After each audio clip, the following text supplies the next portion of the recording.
1st of July, 18-year-old Delano Van Toff was tragically killed after crashing in heavy rain heading on to the Kemmel Strait and was struck by another car.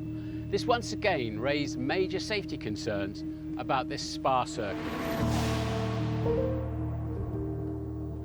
Eau Rouge and Raidillon have been a high-speed challenge since 1939, when the hairpin around the customs house was bypassed.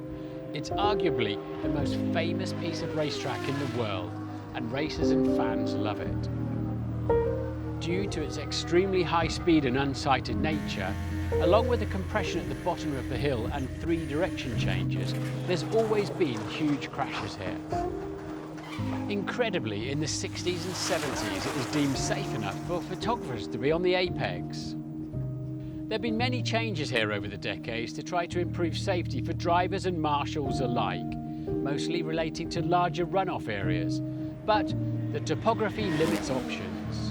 It will always be a dangerous corner, but we are going to a lot of tracks where there are dangerous corners where up until probably there is an accident, you won't say anything. Despite improvements, drivers were still being injured. Oh my God.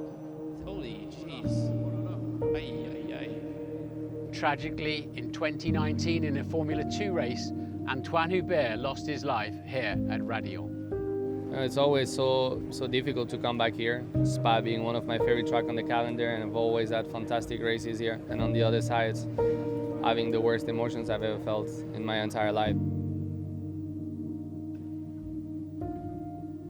Major changes were once again completed in 2022, and still we've already lost Delano Van Toff. Here's my take on this. With a smooth, wide track, plenty of space to recover either side, a long uphill straight to follow, every driver must take Eau Rouge and Raidillon on the absolute limit, regardless of conditions, tyre status, fuel loads and traffic. If something happens in front of you, with so much runoff area, it can even be an opportunity to make up places.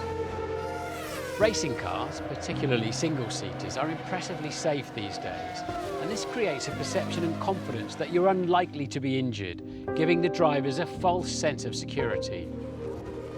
Paradoxically, every safety improvement makes the cars heavier, and so car-to-car impact carries significantly more mass. There's so much energy deployed, and it can't always be contained. When you step over the side of or into a racing car, you must accept that you may be injured or killed. You cannot race when you're scared, so you have to mind manage that or walk away. You know, I believe in the FIA to look deeply into every incident that occurred and make sure that we as a sport, any categories, race in the safest conditions possible in Spain. I think safety has to come first. We know the weather here can be bad. Unfortunately, we just have to do what's safest for the drivers. The only way to improve safety at corners like Eau Rouge is to slow the cars right down. But we need fast corners. That's what thrills the drivers and fans alike. Danger is an intrinsic and ongoing part of motorsport.